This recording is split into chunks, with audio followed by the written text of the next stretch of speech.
But here, on the very rim of known space, justice is a long way away. Hello, my friends, and welcome to the Space Game Junkie Podcast. I, as always, am your co-host, Brian. And joining me, as always, is your co-host, Spaz. Hello. Your co-host, Julie. Hello from the great sunny north. Your co-host, Thorsten. Hello, and I've got a lot to say today. Oh, good. your co-host, Jacob. Hello. And your co-host, David. Pro tip: when mowing the lawn, if you're allergic to pollen, use a face mask. I've learned it hard way. Oh, no. Good idea. Apologies on my behalf. Personally, I'm very low energy today, so I might be sounding a little sluggish. I apologize for that. But we have a topic today, my friends. Today we are going to talk about localization. And Spaz, this was your idea for a topic. So I'm going to ask you my first question. How would you define what is exactly localization? Well, for the purposes of our discussion, translation and localization are two different things. They are related, absolutely. But localization is much more involved than translation. Translation is just taking a sentence or two or a paragraph and working with that. Localization is taking a concept and then translating that for an audience that doesn't speak the original language it's written in or spoken in. So it's not just about translating text, it's about bringing in context as well. Yes. Okay. And context absolutely matters, because if you're making a cultural reference in your own language in your game, for example, that someone else would not have experienced because it's an American thing, you need to take that and localize that for other languages so that the cultural references stay close to the same meaning. They don't necessarily have to have the same dialogue, written or spoken, but they do need to match the tone and the meter in which it's spoken. And that's the problem. There's good localization and really bad localization, and we're going to get to both of those. Right. So I guess let's start with an example then. Like, when you think of a game with good localization that's done it right, and this can be for anyone, what do you have an example in mind that someone can look to as an example of localization done well? Man, I begin now because Sure. I've got an example for Oh, sure. Yeah, of course. We're not doing a roundtable. We're just chatting. So yeah, go ahead. For a really good, in my opinion, it was the first real good localization I've ever encountered, and that's the original Jack the Lions. All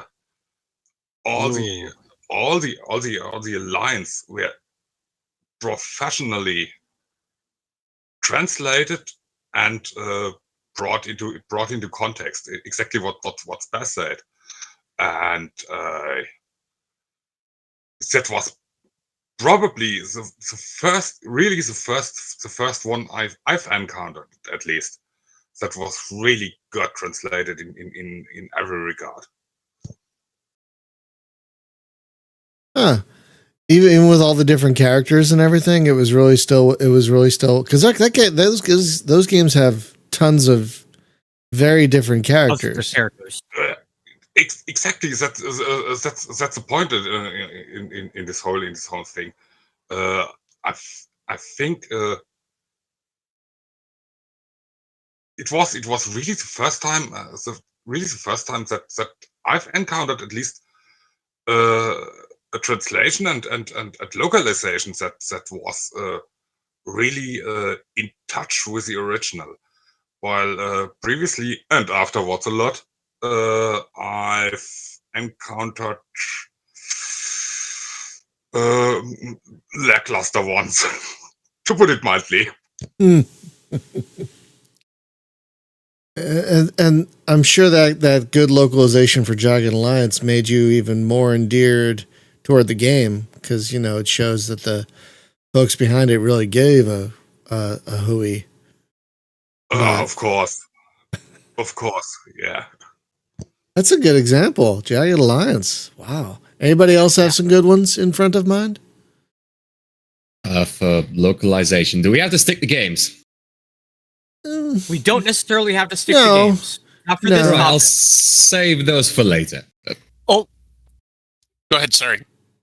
Well, I'm thinking because I admittedly have not played a non-English game in a long while because I have plenty of examples of bad localization and mediocre localization. Fair. Though, okay, someone else take it. Sorry. I have an example of localization that made me break down in tears, and this is a real world example. And this goes back to the mid 80s. This goes back to the only 15 years in America's history when we were not at war with anybody.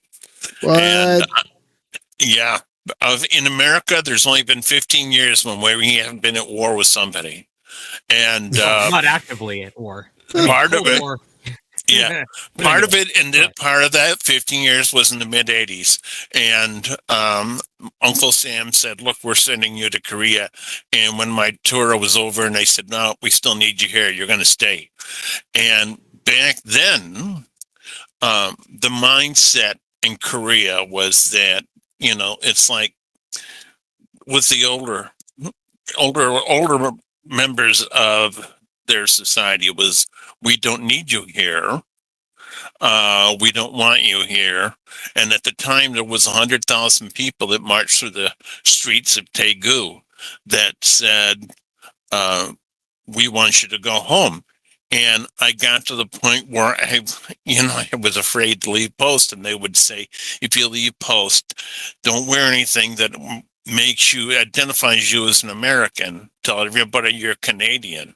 And I said, here I am, even though I'm in headquarters, I am literally working every day an hour and a half by tank from the DMZ, as my first sergeant said. And there was even an air raid, which I won't get into. But I felt like nobody wanted me there. And I really felt like the ugly American, despite that, some of my friends there were Korean nationals. And so eventually Uncle Sam lets me go home because he has to. My tour duty in the military is up. And when I came home, I felt really bad. I felt, it's like, I thought nobody there wanted me there. And I said, I reached the point where I had to try and get over the anger of being the angry American. And then flash forward 30 years, I am at a convention, as a steampunk convention called TeslaCon. And I'm sitting there talking to some friends and some other acquaintances I don't see but at TeslaCon walk up and introduce me to this young man who's like, he's like in his late teens, early 20s. And we start talking and chatting. It turns out his parents were from Korea. And he thanked me for everything I did for his parents. And I just sat there and cried. And I said, wow, I can't tell you what that means, And so that is my experience at being the American and having to understand the attitude that somebody has toward Americans that isn't necessarily bad. It's more about pride in their own country.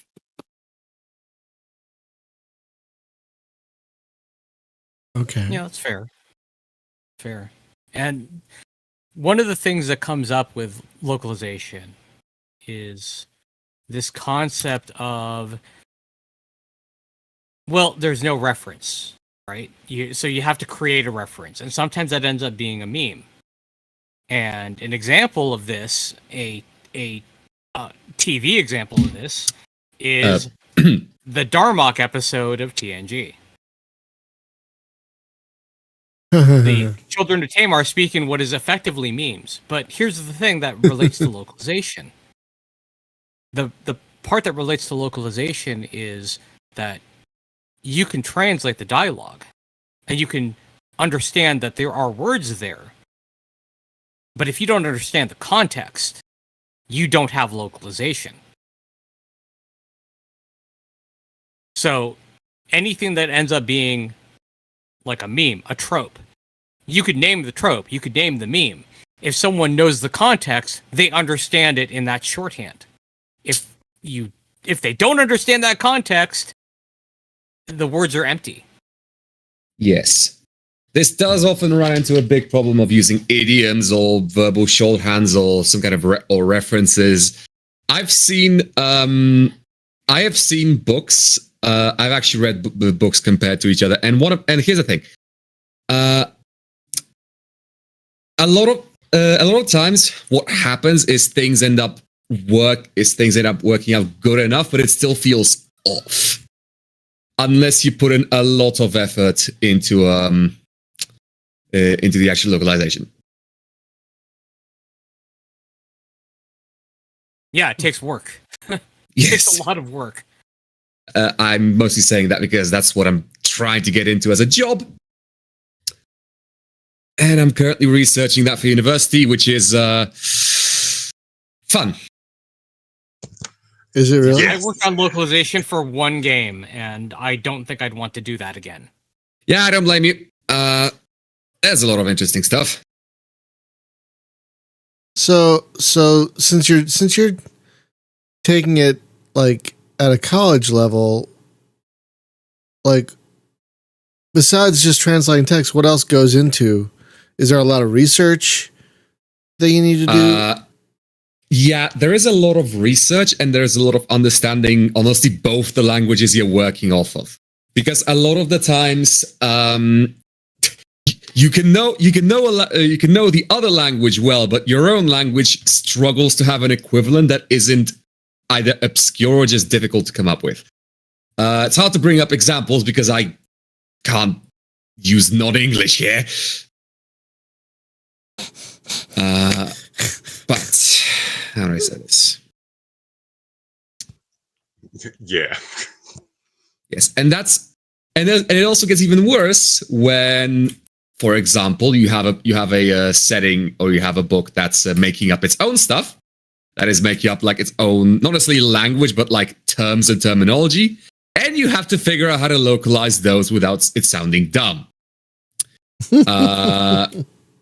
Now I have to apologize here to Julie because I'm going to have to bring up the Annoying British Woman's books. But the Annoying British Woman's books, the Harry Potter series, was actually my first encounter with localization because at the end of each book, there was a whole lovely section by the translator detailing their entire work process, sorting out the translations and saying why they called certain things as such. Oh, that's neat. Which actually helped a lot with understanding how things work. There's a lot of interesting stuff there, a lot of interesting visual and linguistic quirks that actually made the whole book more interesting. Quite famously, the book was localized into Polish, well, in my case, and when you have the wizarding world and the real world, the various locations around the wizarding world, like Diagon Alley and so forth, were actually localized. They were sort of wrangled into Polish, better or worse. However, for example, real locations, ones in proper England, were kept English, just written out as English formal names. So there's a lot of ways you can actually play with language given that opportunity, but you have to know how to do it. You have to have a good idea, and like in some ways, a good localization can make a good book great. It won't make a mediocre book good, but it'll help. It could at least make it readable. Yes. That's really awesome that the person who localized the book went into their process. Yeah, it wasn't like author's notes at the very end. Honestly, more entertaining than the books themselves. Fair. Totally fair. Yeah. Especially in hindsight. Yeah. yeah. So on the flip side of the coin, then what is a localization that you guys can think of that you were disappointed with? One that you didn't feel did a game that you or it doesn't have to be a game. We can start with games, I guess. But what's a game maybe you ran into that the localization was done poorly? Like I can think of several space games. Spaz, you brought this up before we started. I can think of several Eastern European space games from Oh boy.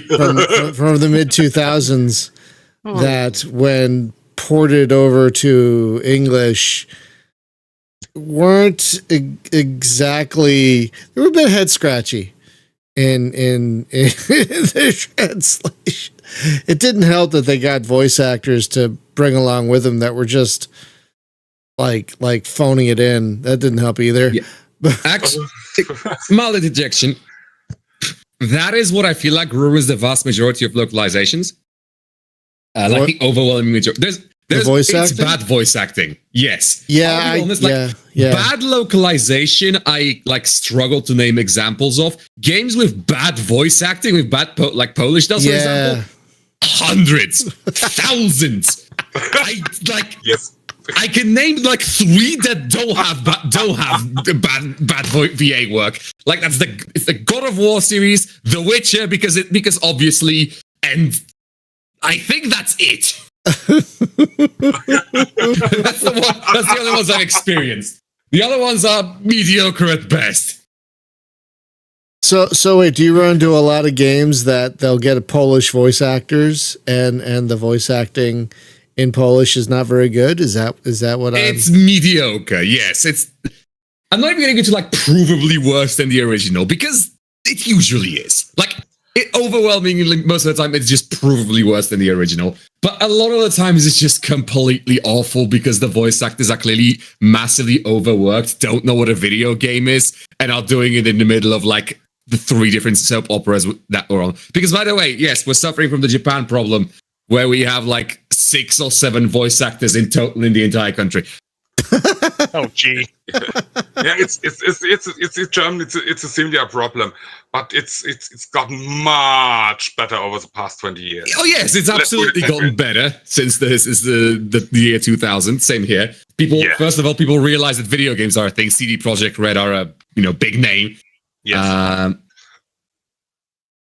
And the actual dub, for example, in The Witcher 3 especially, gorgeous. Witcher 1, yeah, but was also a low budget game made by what was at the time some weirdos in Warsaw no one heard of. But yeah, Witcher 2 and 3 are gorgeous examples of the actual show. So I guess we can. Good. Go, carry on. I was gonna say, I guess we can loop in voice acting as part of localization as a whole. I guess certainly because the game that's on stream right now in the background is Yakuza Like a Dragon, which is that's so the localization for that is interesting. Sega's localization team not only localized the entire script for both voice and non-voiced lines, which is amazing because it's got to be a huge script. Got to be massive. But also the fact that they used facial capture for the English dub actors, so that all of the lip flaps would match the original actors doing those voices. That is impressive. When you're using the English dialogue, the English spoken dialogue, that mocap actually matches their lip movements. If you're using the Japanese, it matches that. Damn. And brilliant stuff. They use that for the Judgment games as well. The same localization team worked on all 3. And so whenever Sega's localization team is working on one of these properties, you know it's going to be good. And there are even people who have said the Yakuza Like a Dragon English dub is better than the Japanese. Really? Are we gonna get to a moment of Japanese people arguing whether to watch it in Japanese or English, like we argue about Cowboy Bebop?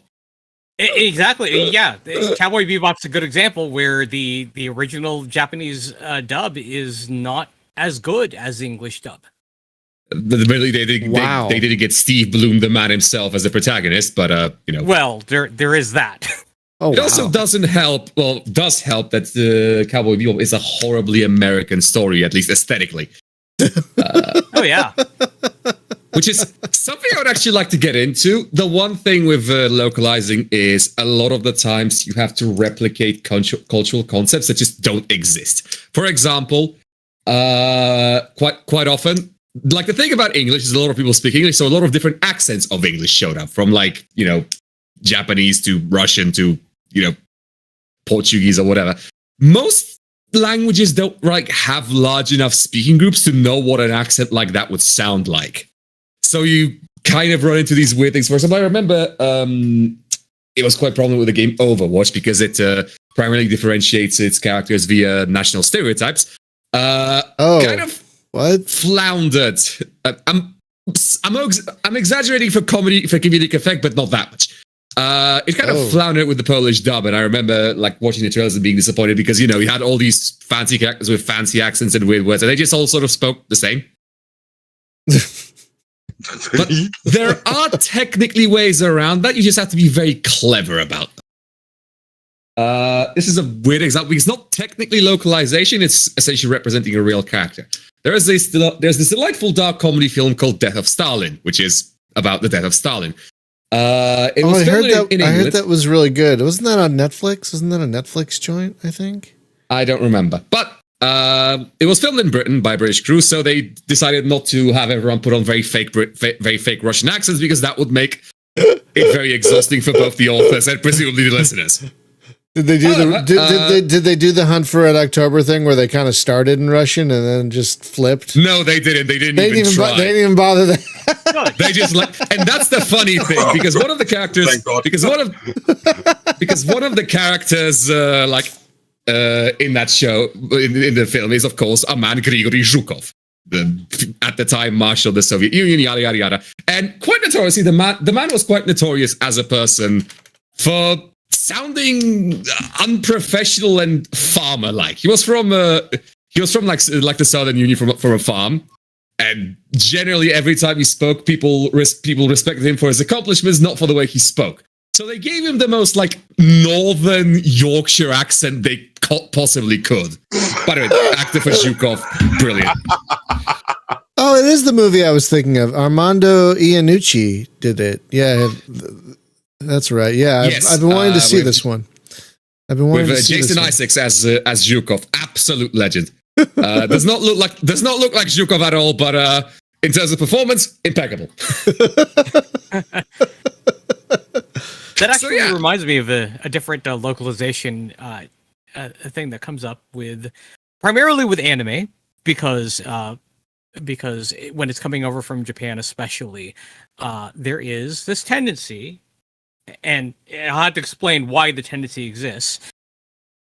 For characters from Osaka or that region of Japan to have if they're in English, the dub will have a Southern U.S. accent, a Southern drawl, and there's a reason for this because the Kansai accent is a form of Japanese that is spoken around Osaka.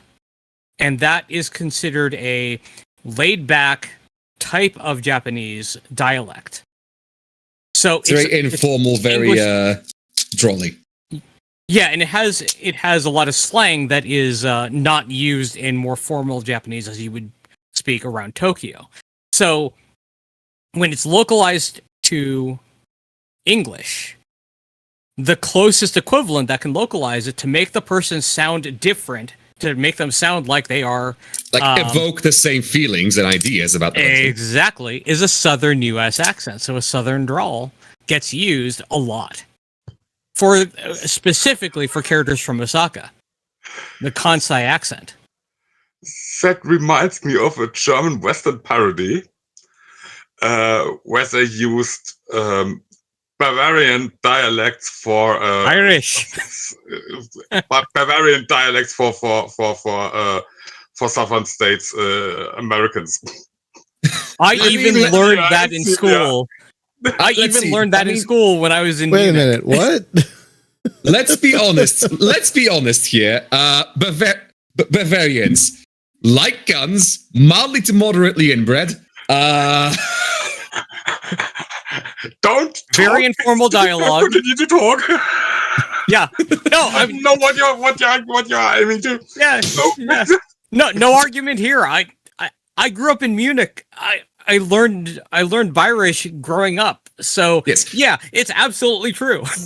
It's also the reason why the US has different stereotypes about Germans from everyone else on the planet, because the US soldiers in the US occupation zone was in Bavaria. So they all so they all see Germans as like lederhosen wearing drunkards who sing a lot, while everyone else in Europe sees them as the most stuck up and insufferable human beings on the planet. Who shout a Can lot, confirm always having lived there. who shout a lot, always show up on time, and if you misplace their couch by 6 millimeters, they will like throw you out the window. I can't believe Franz Which rolling on the floor. leads into another problem with localization: cultural misunderstandings. Yep. 100% true. I'm learning a lot today. That segue was on purpose. I'm learning a lot today. I didn't know that whole thing about, was it Bavaria? I didn't know any of that. Bavaria, yeah. I didn't know any of that. I lived there for almost 8 years, and it's absolutely true. In Bavaria? It is absolutely true. Yeah, Munich is in Bavaria. I lived there in Munich for 7 years, and then half a year in Nuremberg. Oh, So, those are in Bavaria, which is a part of Germany. Yes, it's southeastern Germany, Okay. and so it's regional equivalent if you translate and localize from German to English. The dialect would be close to a southern drawl compared to northern German, Norddeutsch. If you take Bayerisch and compare it to Norddeutsch, you would see a huge difference in tone and, a lot more shouting in Bavarian in Bayerisch. It's even worse. It's even worse, Baz. Both dialects are not really interchangeable and intercommunicable. If one uses a Northern German dialect and talks to a Bavarian or someone else from the south, They wouldn't be able to understand each anything. other. You wouldn't understand anything. Yeah, that's totally true. And it gets worse if you're adding in other languages into that mix, because then you're having to localize all of that along with the regional dialect. Yep. Which That's something that's quite a always that pretzel to wrap Poland your head struggles around. with. Poland doesn't really have that many dialects or sub-accents or things like that because, for a variety of reasons. Chiefly, the language is already such a mess. It's really hard to not understand each other once you already learn it. And once you've already learned it, you don't want to mess around with it too much. Which does lead into, again, the same problem I mentioned earlier, that it can struggle with like representing people who are culturally different. Mm-hmm. There's also, we're bouncing off all around topics here, but there's a lot I have to mention. That's fine. You know a lot more about this than I do, so please feel free. Yes, because another thing that I want to mention is somewhat related is how quite often localization can fail. Because, how do I put this? Because the biases of the writers and the general ideas can influence the characters and make them look a lot different. Now, I'm going to bring up a book that some of you may have heard of. It's called the Bible. You know, that one. That old chestnut. Specifically- That old chestnut. what? Yeah. The Bible. The King James, specifically the King James Bible. That fantastic work of fiction. Right, snarky Sorry. comments aside, yes. Sorry. The Bible sorry. is Moving quite along. it's quite Moving along. notorious for having lots of very flowery and very fancy language and being all verily and thingy bob and the Don't- original Hebrew and Greek documents really aren't like that. There are a lot of characters that sound outright daft or even like they would be compared to like caveman speak in sort of modern terms, or like not necessarily in modern terms, but like in like if you were to bring about a comparison. However, the King James and the various other scholars of the time, not wanting to diminish the value of God's creation, made everyone speak as fancy and as sophisticated as humanly possible. So the fella that went ooga booga, give me food, went something along the lines of verily, my brother, giveth me thine plate of porridge, for I am famished.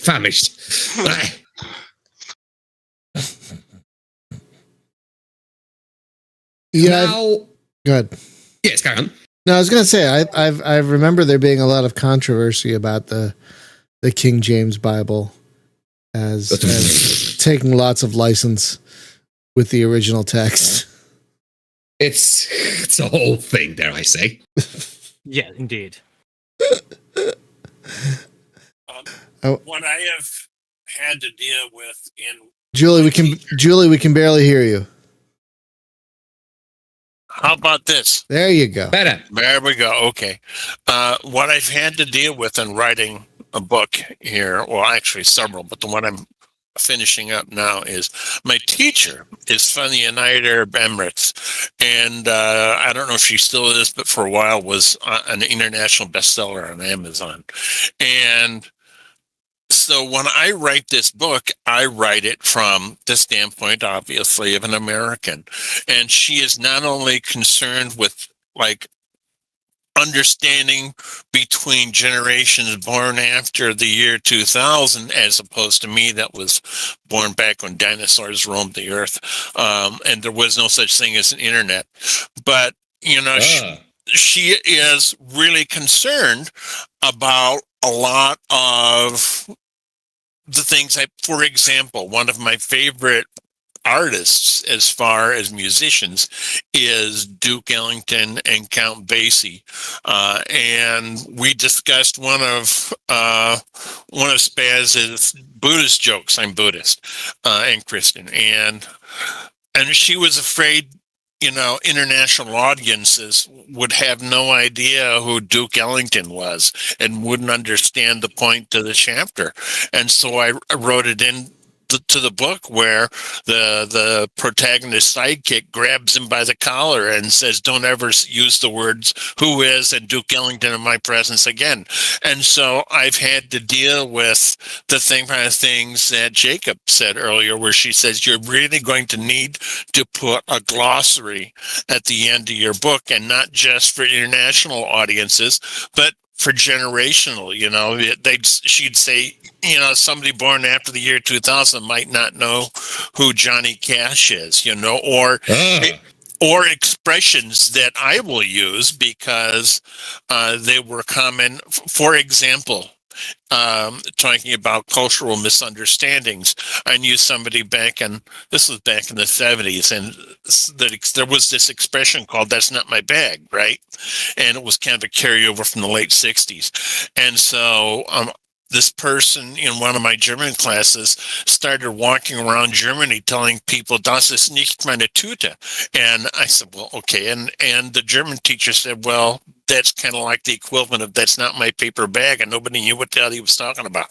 And so I find that the localization for me is not just, you know, making not trying to I have to do three things because it's like I made up this language for the book and I'm using things that like musical artists that other people might not have even heard of. It's a generational thing. So, as I go along, the glossary expands itself, trying to localize my book to other generations and other cultures. Well, that makes me wonder about it. That makes me think of a question. When you have a made up language, like stuff in Tolkien, for example, when you're doing localization to another language, do you leave that stuff alone, or do you try and translate that as well? Conlangs, opinions about that, but go ahead.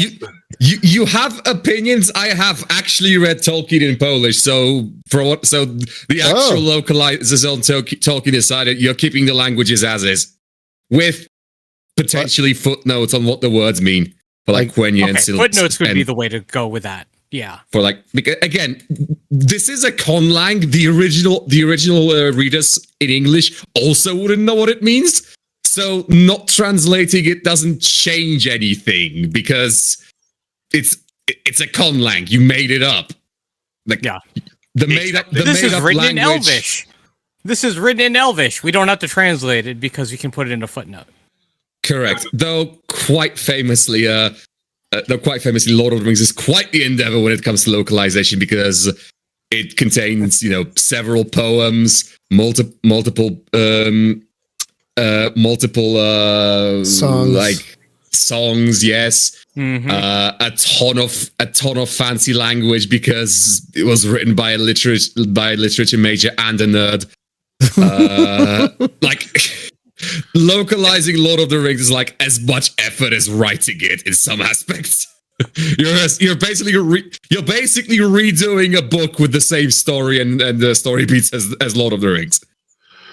Tolkien is a very good example because at least in the German translation I've read, it was excellently translated, exactly the same as Jacob said right now, and they left most of the Silmarillion language intact.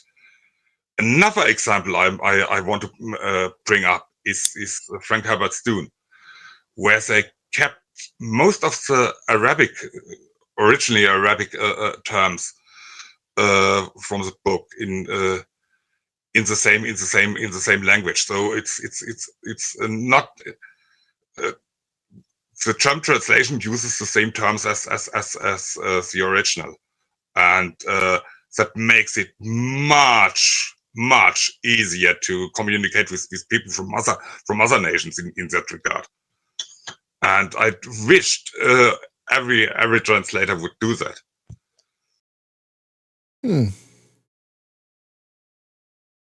Yeah, it's a style thing.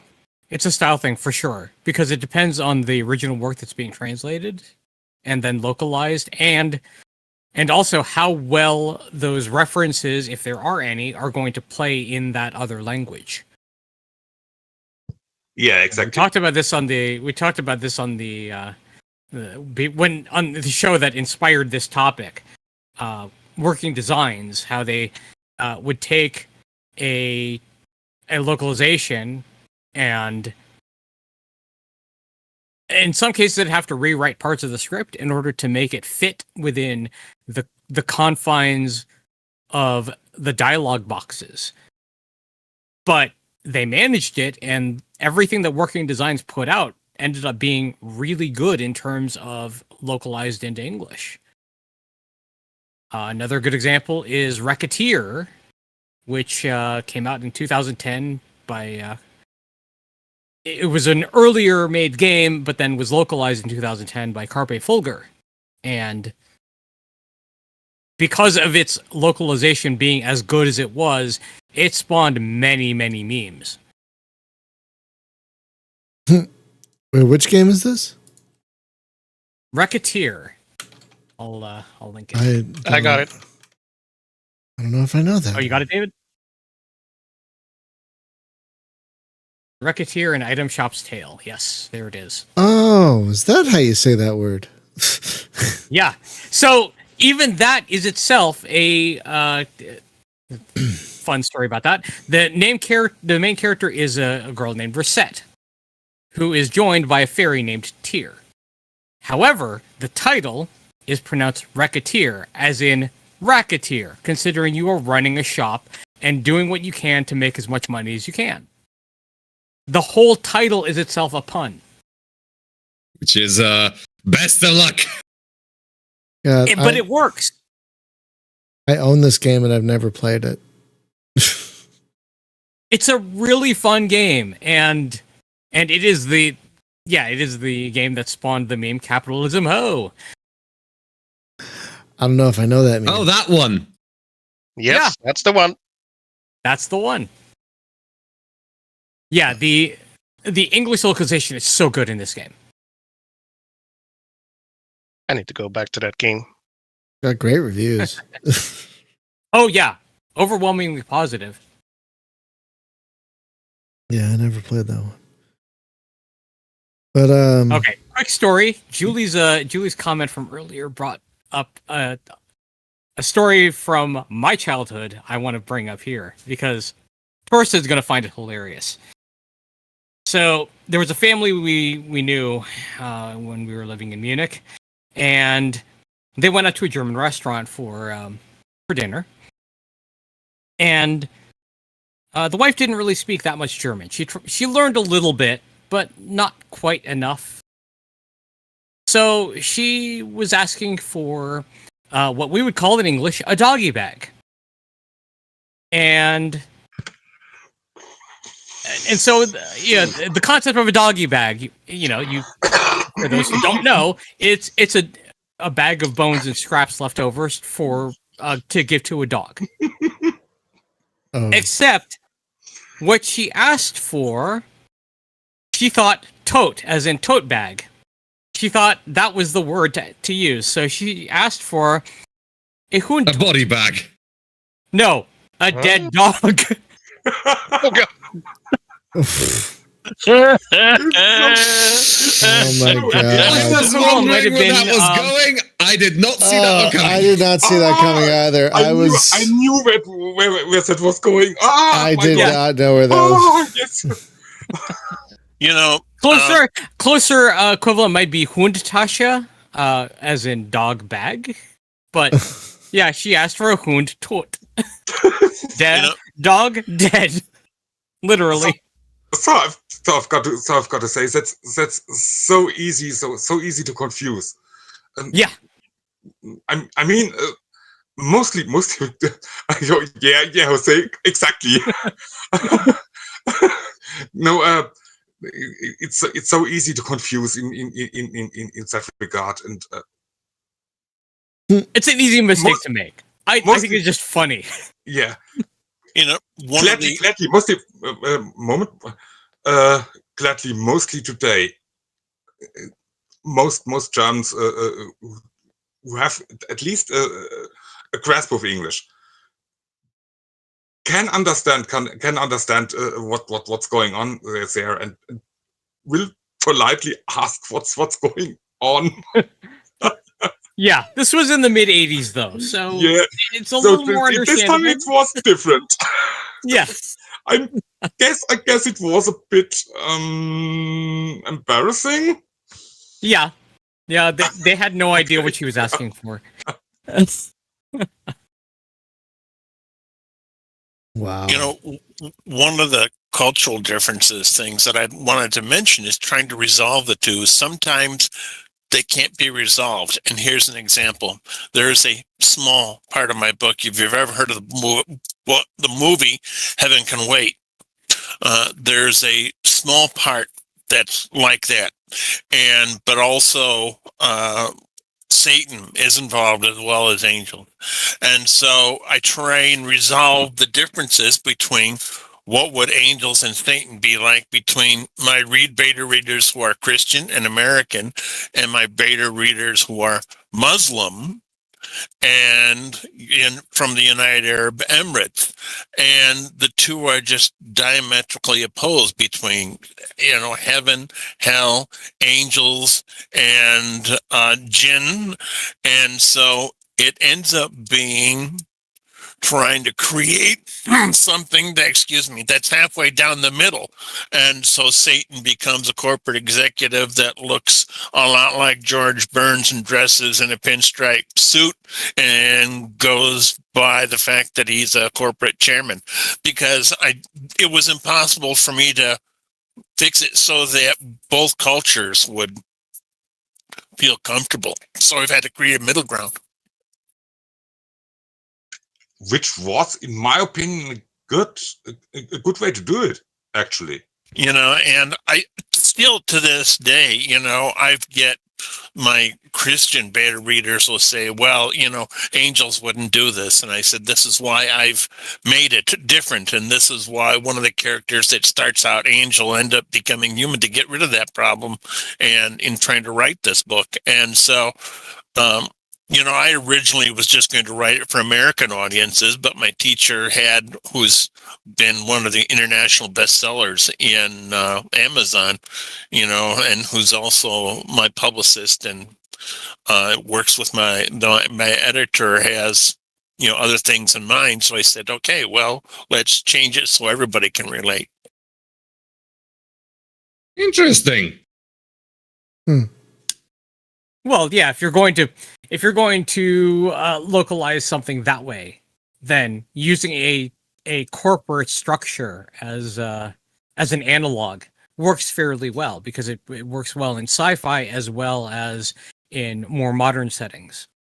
Well, the way I looked at it, I said, well, no matter what culture we're dealing with, everybody's going to understand greedy corporations. Exactly. That's true. But, there's one thing I wanted to, and since of all people who are here, I think I'm probably the oldest. And so I wanted to bring up an example from when it was like, that new game, World of Warcraft. And keep in mind, I had, as I said, lived in Korea for a year and a half. And so I kind of had an affinity for that culture. And so I don't remember for the life of me. If someone put a gun to my head, I couldn't remember the name of the game. But it was a Korean game. And it was translated into English, obviously, so I could play it. But it wasn't a real popular thing, and it was like a naval warfare thing, only PvE. And there were these different ports, right? And so I would ask other people I was gaming with, I'd say, well, where's the auction house? And they'd say, what in the world is an auction house? And what was natural to them at the time was going from port to port to port and going to these little stalls where there were both player and NPC characters selling things. And so if you wanted like a new gun for your boat, you'd have to travel all the way around the world trying to find somebody who happened to be selling the kind of gun for your boat that you wanted. And it was kind of a pain in the behind, but it's like, well, this is how we do it. So I said, okay, well, I'll learn to live with it.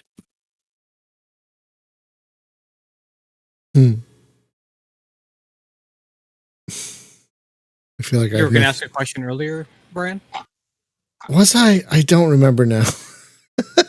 That's okay. I apologize. Is there something I want to bring up before it gets lost? Go ahead. And that are certain terms, especially technical terms, and then especially military terms. Translators, please, if you listen to this, leave those terms, if it's English, leave those terms, please, in English. Don't try to translate them, because sometimes those translations can be hilariously wrong. And I can't even express it. Companies that did excellent translations of military terms or left them in place in English as they were, were microprose in the 80s. They set the standard for all of this, and most of the professional simulation developers did the same. However, some don't, and you get very weird translations sometimes.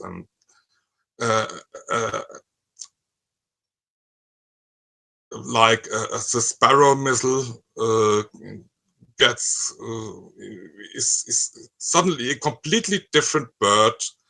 You don't even have a clue what the what weapon is meant.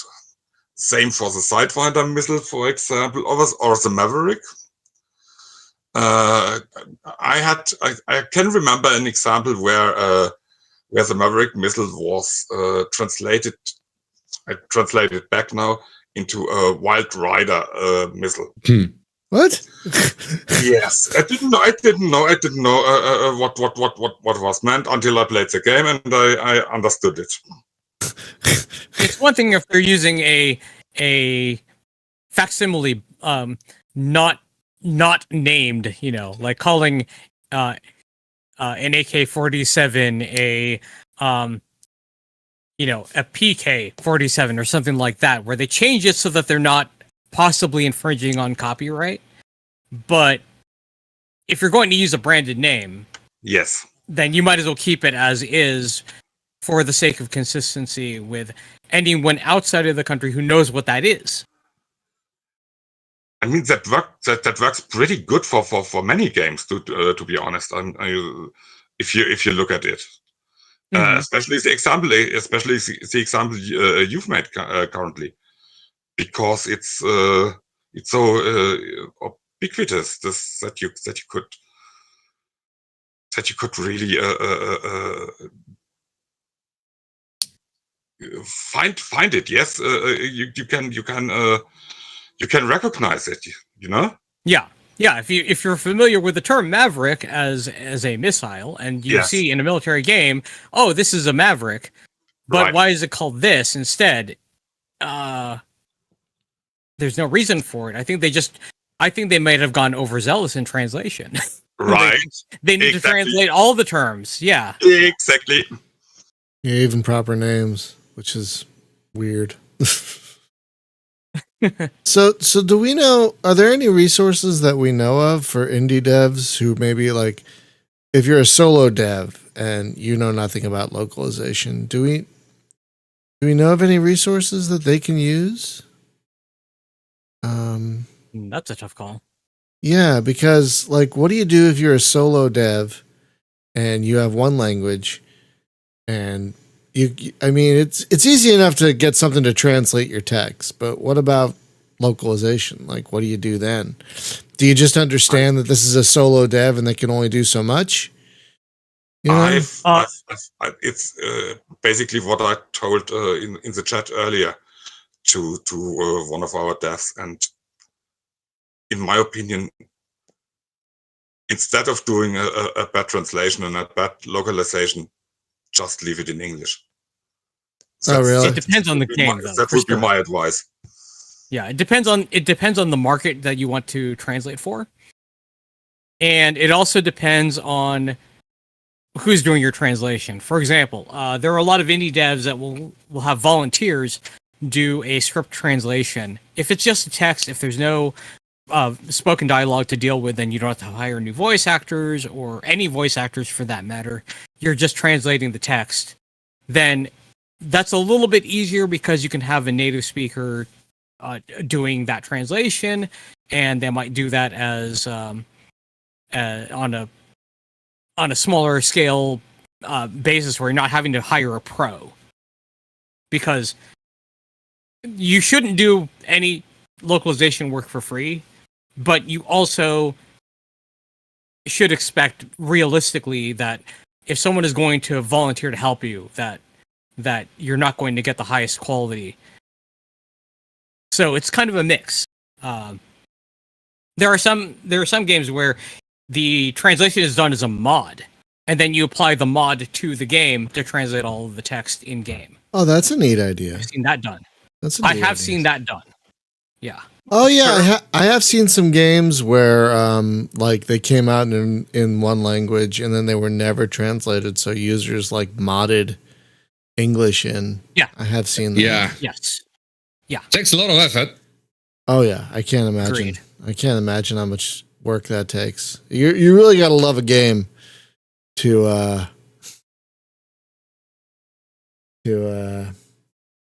want to spend that much time doing that.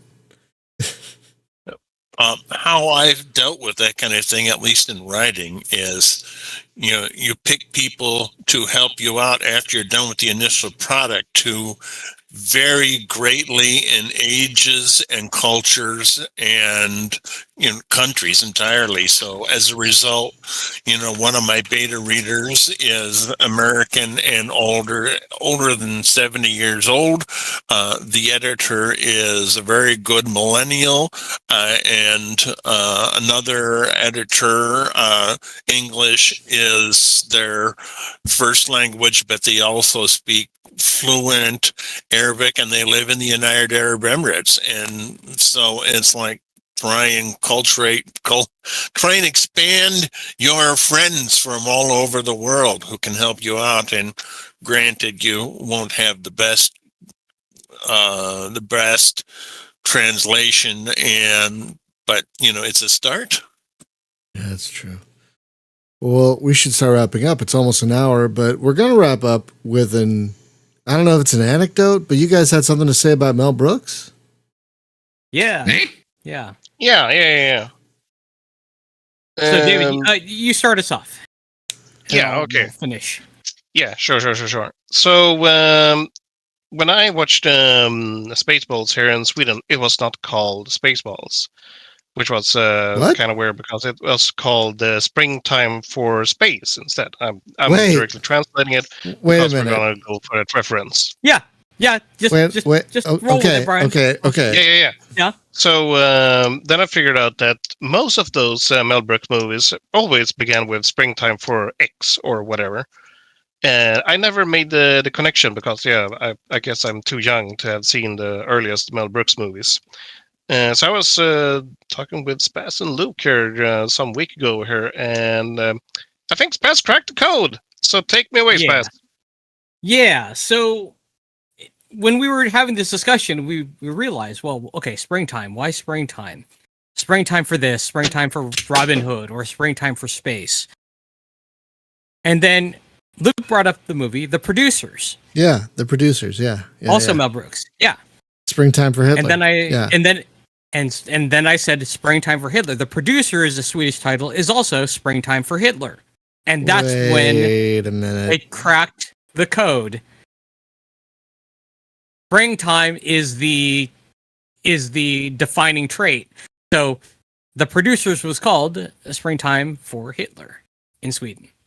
So all the other movies, if they were translated after that, used Springtime for Space for Spaceballs, Springtime for Robin Hood Hood Men in Tights. Yes. And using that naming scheme, that's how they localized the titles. So Springtime for Frankenstein, Springtime. Yes. Oh my god. Yeah. Yeah, but it actually makes sense. Whatever. But it's Springtime for Sheriff for Blazing Saddles. Oh, for my.